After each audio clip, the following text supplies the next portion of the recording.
দুইজন অজ্ঞাতনামা লাশ যেটা প্রাইভেট কারের ভিতরে ছিল, এইটা আমরা শনাক্ত করতে পেরেছি এখন পর্যন্ত।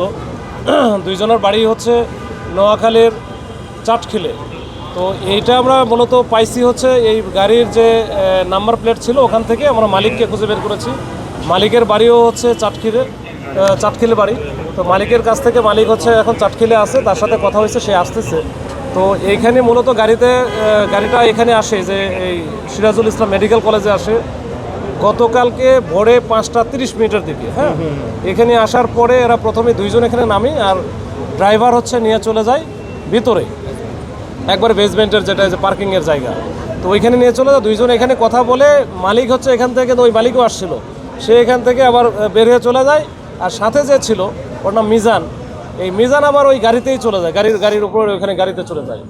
তো গাড়ির ড্রাইভার হচ্ছে নাম জাকির, বয়স 40-42 হবে আনুমানিক। আর সাথে সেকেন্ড সিটারে যেখানে বসা ছিল তার নাম হচ্ছে মিজান, তার বয়স এরকম 38-40 হতে পারে। তারাও একই এলাকায় বাড়ি এবং এরা পরস্পর সাথে সম্পৃক্ততা আছে বা এদের হচ্ছে চেনা জানা পরিচয় আছে। তো এইখানে যেটা আসার কারণ হচ্ছে এখানে একজন ওই এলাকার ঘুমাতলি এলাকার একটা ছোট বাচ্চা, ওই যে জুবাইয়ের নাম, তো ওই বাচ্চাটার এখানে একটা অপারেশন হয়েছে, লিঙ্গের কি কিছু একটা আছে, এটা অপারেশন হয়েছে। এই অপারেশন তার কালকে রিলিজ হওয়ার কথা ছিল। এই রিলিজ হয়ে এটা যেন তাকে নিয়ে যেতে পারে এই জন্য এই গাড়ির সাথে বা গাড়ির মালিকের সাথে যোগাযোগ করছে। তো যোগাযোগ করলে ওই গাড়ির মালিক আবার ঢাকাতে যেহেতু আসবে, ওই জন্য বলছে ঠিক আছে তাহলে আমি ঢাকাতে এসে নেমে যাই, এরা গাড়িতে করে নিয়ে চলে যাবে। কিন্তু পরবর্তীতে শোনে যে গতকালকে আসলে রিলিজ দেয় নাই। তখন এরা আবার ওদেরকে সাথে যোগাযোগ করছে যে আমার গাড়ি লাগবে না, এটা আমার একদিন পরে হয়তো আমাদের ডাক্তার রিলিজ দিবে। এই বলে তারা কিন্তু আবার ওদেরকে মানা করে দিচ্ছে। তো এর মধ্যে যে মালিক সে এদেরকে চেষ্টা করছে গতকালকে থেকেই যে রিস্ক করে ট্রাই করছে, কিন্তু এদের কোনোভাবেই মোবাইলে ঢোকে নাই। তার কারণে বেসমেন্টে আসলে একটু নেটওয়ার্কের প্রবলেম আছে, তবে কিছু ফোন ঢুকছেও কিন্তু রিসিভ হয় নাই। তখন এরা ওর মধ্যে একটা ছিল যে এরা গেল কোথায়, এই সেই অনেক বিষয়টি ছিল।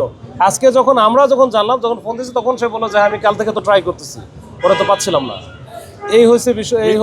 মৃত্যুর কি প্রাথমিক কোনো ধারণা করছেন যে এখন আমরা সিসি ক্যামেরা যেটা আমরা পুরোটা দেখলে বুঝতে পারবো। মোটামুটি আমরা দেখেছি এখন পর্যন্ত ওই রকম অস্বাভাবিক কিছু দেখি নাই যে ওইখানে অন্য কেউ যাওয়া বা অন্যরকম কোনো কিছু এখনও দেখি নাই।